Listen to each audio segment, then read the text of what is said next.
मुख्तार अंसारी आतंक की दुनिया का ऐसा नाम जिसने अपने आतंक से लोगों के दिलों में ऐसी दहशत पैदा की थी कि अच्छे अच्छों के उसके सामने पसीने छूट जाते थे। आज उसी मुख्तार अंसारी का ऐसा हाल हो रखा है कि उसके खुद के पसीने छूट रहे हैं। जिसकी कभी तूती बोलती थी, आज उसकी बोलती बंद हो गई है। पहले मुख्तार ने जेल में स्लो पॉइजनिंग का आरोप लगाया और अब वो आईसीयू में भर्ती है। पर सवाल यहाँ ये है कि क्या मुख्तार की हालत सच में खराब है या ये है कोई ढोंग। आज पर्दाफाश में इसी सब सवालों से पर्दा उठाएंगे और आपको हर एक चीज पॉइंट टू पॉइंट बताएंगे।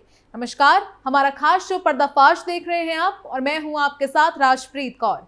आज पर्दाफाश में इसी मामले में विस्तार से चर्चा करेंगे, तो बिना देरी किए चलिए शुरुआत करते हैं। स्लो पॉइजनिंग का आरोप, मुख्तार की हालत पतली, आईसीयू में किया गया शिफ्ट। उत्तर प्रदेश के बांदा जेल में आधी रात को उस वक्त हड़कंप मच गया। जेल के प्रशासनिक अधिकारी के हाथ पांव उस वक्त फूल गए जब माफिया डॉन मुख्तार अंसारी की अचानक से तबीयत खराब हो गई।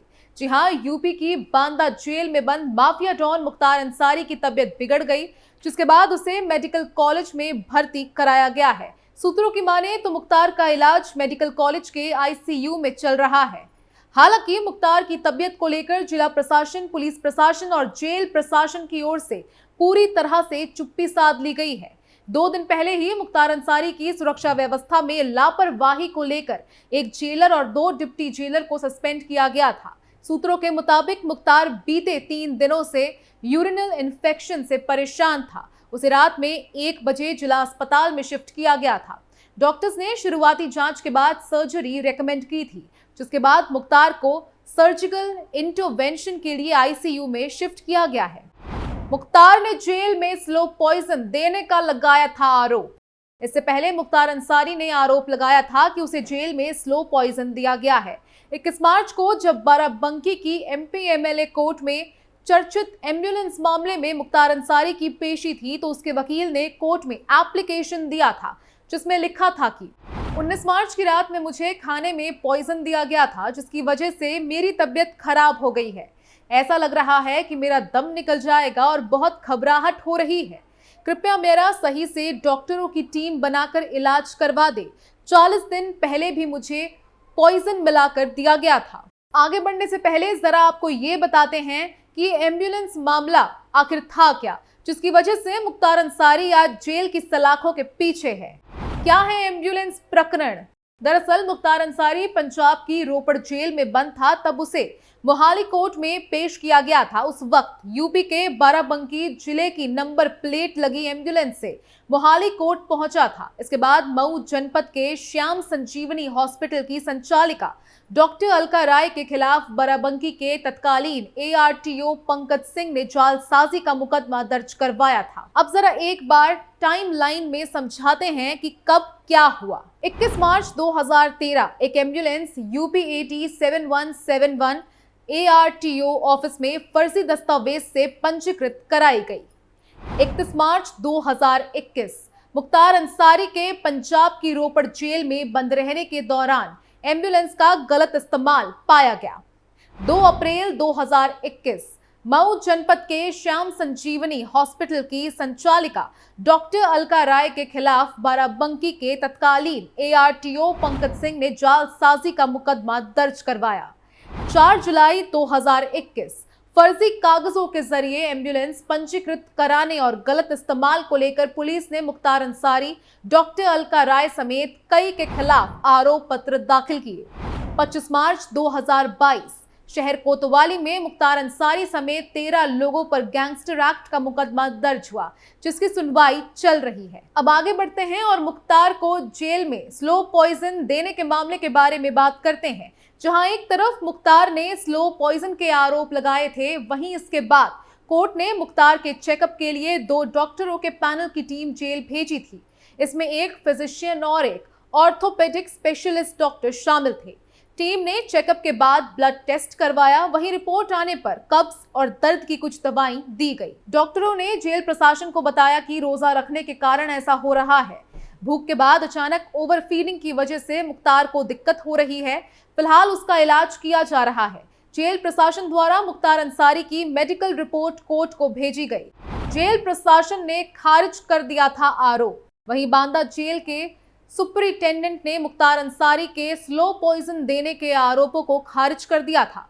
प्रशासन ने बताया कि पहले एक सिपाही फिर डिप्टी जेलर खाना खाता है, उसके बाद मुख्तार को दिया जाता है।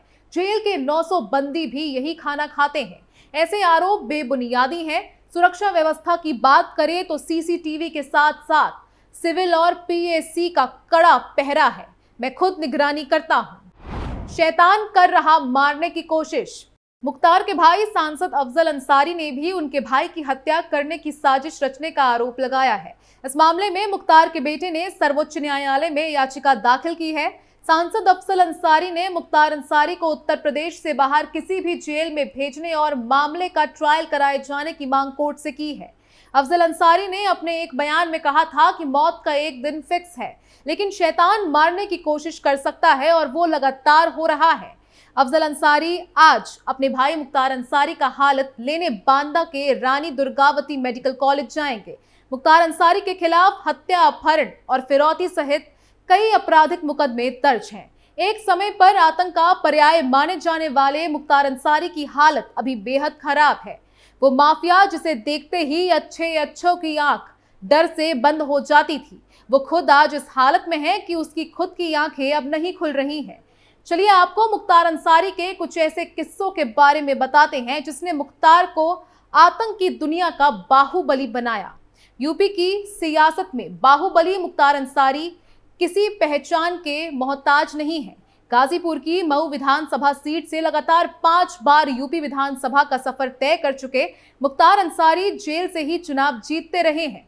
इसी बहाने उनके सियासी सफर की बात करें तो उसके इस सियासी सफर की डगर कठिन और विवादित रही है।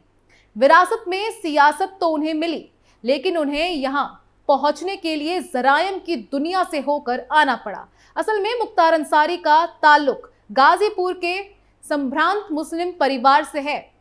इनके दादा भारतीय राष्ट्रीय कांग्रेस के अध्यक्ष भी रहे।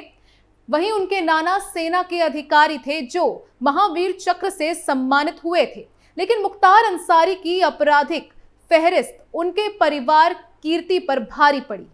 आपराधिक छवि के बल पर सियासत में बनाया मुकाम। मुख्तार अंसारी ने अपने आपराधिक छवि के बल पर सियासत में एक ताकतवर मुकाम हासिल किया। 1996 में पहली बार बहुजन समाज पार्टी के टिकट पर मऊ विधानसभा से चुनाव लड़ा और जीत हासिल कर विधानसभा पहुंचे।